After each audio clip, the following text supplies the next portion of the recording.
watch the Star Trek Discovery finale? And Yes, I did, and I thought they were put in a tough spot because of other shows happening.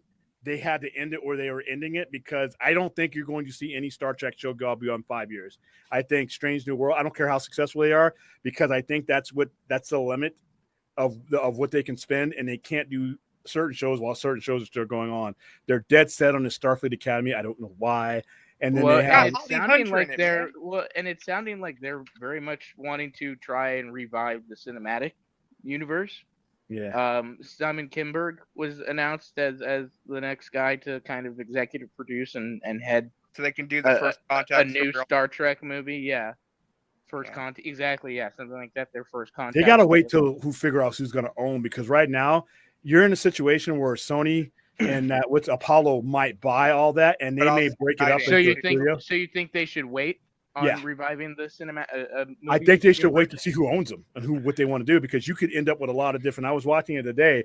They could both Apollo could own certain parts of it and Sony could own the TV part, and they could combine to make a Star Trek Studios and then put people in charge and in place. And from that point, that way, because if they parcel it off, like before when Viacom on one and CBS on the other, then you would have to keep it separately. So they're going to have that. I was reading a Deadline article, and they were I forget what it was about. I my brain just shot. It's late, but they mentioned in the article that if Sony and Apollo buy Paramount, they may shutter Paramount Plus completely because they have no interest in streaming.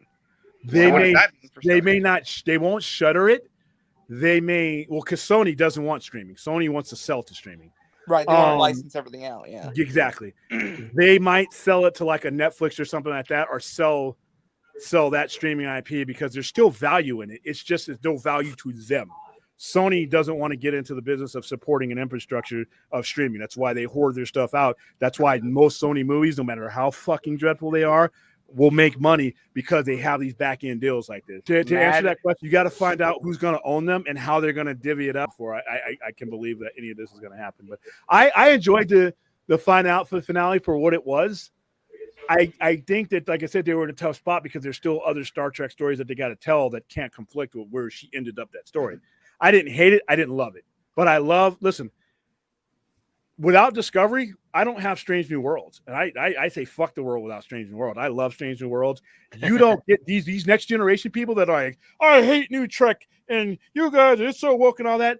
You guys don't get Picard season 3 without Discovery letting people know that there was a market for it. And well, the problem though is that people want more of Picard season 3 in that style, though. That's what they want. That's fine, but they don't even get the chance.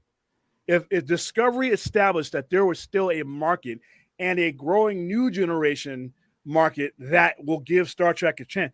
Listen, and I love old Trek fan is like I say, he's kryptonite to Trek, and I'm in the wheelhouse, but it's not all for us. If we want this thing to grow, we have to open the door for other people to perceive this in ways that are suitable for them. It can't be my old shit. It can't be 50, 60, 70-year-old men, holding on to what they think Star Trek is. Long after these guys are long dead, you want Star Trek to go with us?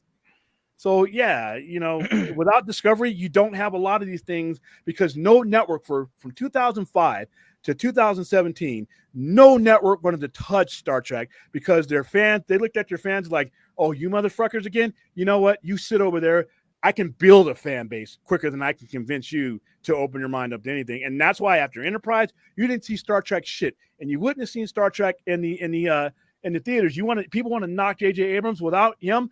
That's another thing that helped bring Star Trek back. Because nobody was touching a Star Trek movie after Nemesis. Nobody.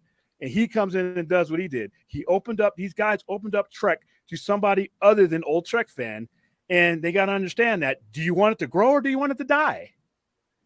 I'd rather have it grow. There's always going to be Trek for me. Even if it's some Trek I don't like. Listen, Lower Decks, not my favorite show. I can watch a couple episodes, but I know there's somebody out there that loves it. I don't need to knock, Lower Deck. There's all kinds of Trek and any IP.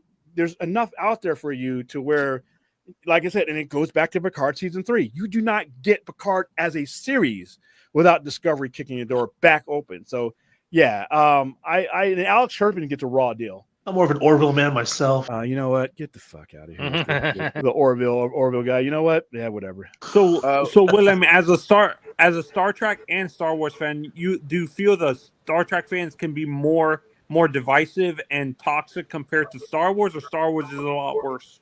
I think Star Trek is far worse because guess what? The bitching and moaning about Star Wars still results in that people can live off of and not destroy it over. They be pissed and shit in their pants over it. Old Trek destroys stuff.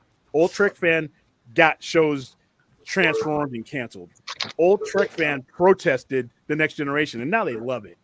Forget about them with their signs out in front of Burbank. But Old Trek fan has a stronger grip on their IP than Star Wars. The people who do the business of Star Wars are going to be like, I got 1.1 billion over here. What'd you say? Old Trek fan has the ear for a long time, for 12 to 16 years, had the ear of the executives, especially when it was a weak network like UPN, who couldn't stand up on their own. Old Trek fan fucked up Enterprise and turned that into an abomination. So when Star Trek was on, was it NBC or CBS that it was on? I can't remember what major network it was on. CBS, before. I think. And when it first came out, it was NBC, wasn't it? It was NBC. Yeah. NBC. When it was on NBC, did NBC even listen to them? These Trek fans? Well, in 1960s, they weren't they were still developing. You Trek, actually had to send a letter. Yeah, women had mail. The Star Trek fandom didn't really grow until the mid to late 70s when it started to grow after the series got canceled, and then they were going to make a series. It was going to be Star Trek 2.0, and then after Star Wars came out and showed you could do something on a cinematic scale like that changed the game to where the producers now wanted a movie, and you got from those movies with the original cast. And then, like in 1986, I remember living in LA where these crazy fools had a letter writing campaign. And in fact, I shared it on one of my pages, the letter writing campaign, and the people leaving flyers to go protest the coming of Star Trek Next Generation. Now those same people are like, how come everything can't be like TNG? And I'm like, because you guys are out there in your girdles and your diapers fucking with that. And look how that turned out. You know, sometimes you just got to let things happen, I guess. And if you don't like it, I want more Deep Space Nine. Did you call the donation number to kill Captain Picard, William, like you did Robin? No, I proudly killed that motherfucker. Proudest moment of my teenage years. Fuck Robin at the time. I always saw the one that had Whoopi Goldberg on it, whatever that was. That was Next Generation.